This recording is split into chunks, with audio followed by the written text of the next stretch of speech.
El caso Candy Candy, el manga que cambió todo. Detrás de esta adorable protagonista se esconde una historia de traición, robo y avaricia que sacudió al mundo del manga. Este caso nos revela cómo la codicia puede arruinar el sueño de un creador y cómo series como Dragon Ball Super, Hunter x Hunter o Boruto son el resultado de este caso tan increíble. Prepárate para descubrir la verdad detrás de uno de los mayores escándalos en la historia del manga. Candy Candy es una emotiva historia de una huérfana que crece en un mundo lleno de contrastes. Escrita por Kyoko Mizuki e ilustrada por Yumiko Igarashi, esta obra maestra del manga japonés nos sumerge en las aventuras de Candy, una niña llena de vida que busca su lugar en el mundo. Desde su infancia en un orfanato hasta su juventud en una mansión, Candy enfrenta amores imposibles, pérdidas dolorosas y grandes alegrías. Recuerdo con mucho cariño las tardes en las que me sentaba junto a mi madre a ver Candy Candy. Sus aventuras me conmovían profundamente y más de una vez me encontré llorando con ella. Era imposible perderse un solo capítulo. La historia de Candy se convirtió en un recuerdo imborrable de mi infancia. ¡Marica! ¡Marica! Aunque Candy Candy fue un gran éxito, sus creadoras no se pusieron de acuerdo. En 1970 Kyoko Mizuki escribió la historia, pero no fue hasta 1975 que la revista Kodansha adquirió los derechos para convertirla en un manga. Con la ayuda de una joven estrella, Yumiko Igarashi, quien servía de ilustradora. A pesar de su corta vida en el manga, solo 4 años, la serie animada la lanzó a la fama mundial. Las regalías y el éxito comercial fueron abrumadores.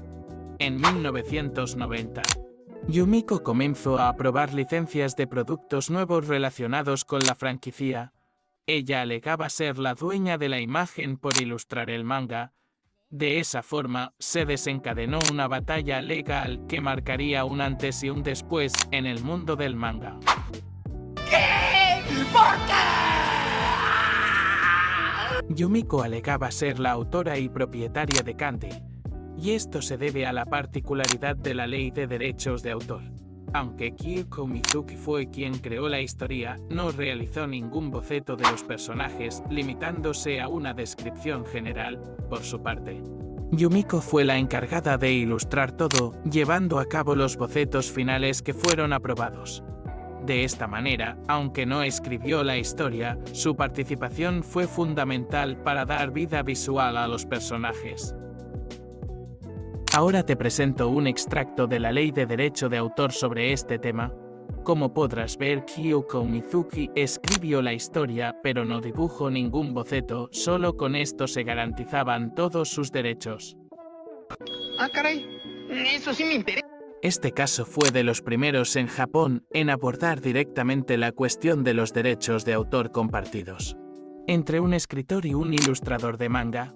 La decisión de la corte fue la siguiente: ambos tenían derechos iguales sobre la obra. Esto fue un precedente legal importante que protege los derechos de todos los colaboradores creativos en proyectos similares.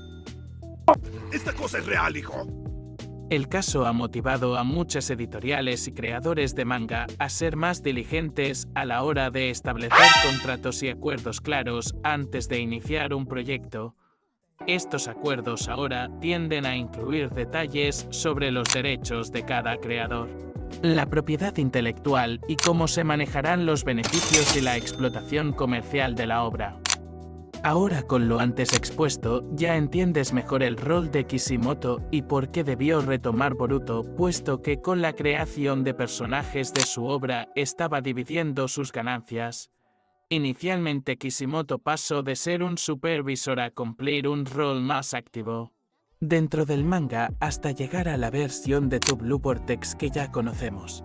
El diseño de estos personajes sería 100% de su autoría. ¿Qué está pasando? Ahora exploremos cómo esto impactó a Hunter x Hunter Togashi. Conocido por su control estricto sobre su obra Hunter x Hunter, pudo ver en el caso Candy Candy un ejemplo de la importancia de mantener el control creativo y estar claro sobre los derechos de autor desde el principio. Togashi ha sido conocido por tomar largas pausas en la serialización para asegurar que la calidad de su trabajo y sus derechos creativos no se vean comprometidos. Togashi, debido a su estado de salud, bien pudiera ser solo escritor de su obra. Pero debido a que esto puede representar dividir su propiedad intelectual y sus ganancias, logró obtener un contrato donde él y solamente él pueden trabajar en su historia. Actualmente él solo contrata asistente para el proceso de creación de los capítulos del manga, evitando así las batallas legales sobre su propiedad intelectual. Bien pensado. Es así como llegamos a Dragon Ball Super, Toriyama y Toyotaro. En su colaboración para Dragon Ball Super tenían los roles claramente definidos, Toriyama como el creador original, escritor y supervisor, Toyotaro como el ilustrador.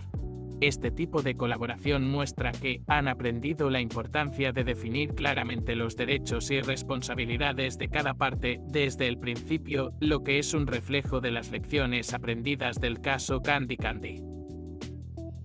Con la muerte de Toriyama, los derechos de propiedad intelectual no incluyen a Toyotaro en ningún punto.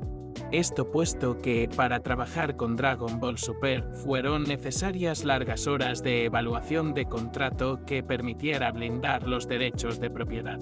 Los jueces dividieron los derechos de propiedad entre los hijos de Toriyama, dejando a Toyotaro fuera de este tipo de negociaciones. Este tipo de conflictos legales ayudan a explicar por qué autores como Kentaro Miura, creador de Berserk, optaron por llevar a cabo gran parte del trabajo de forma solitaria.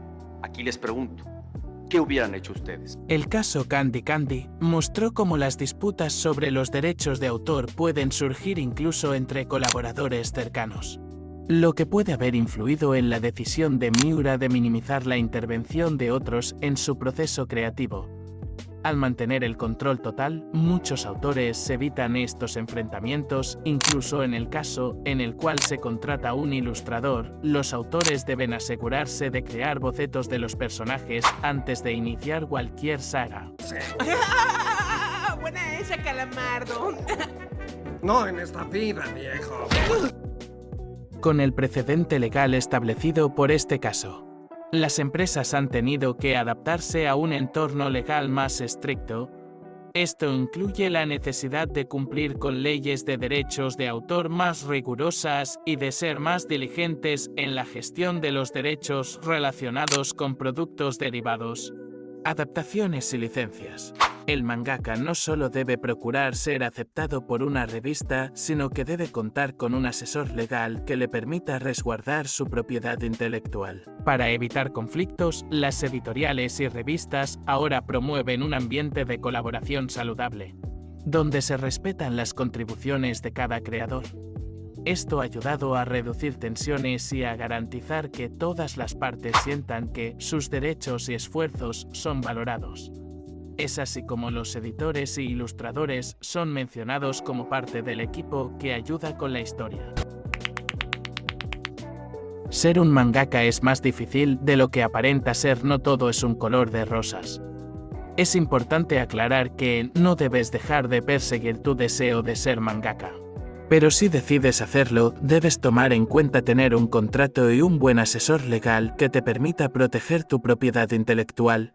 Gracias por ver este video hasta este punto.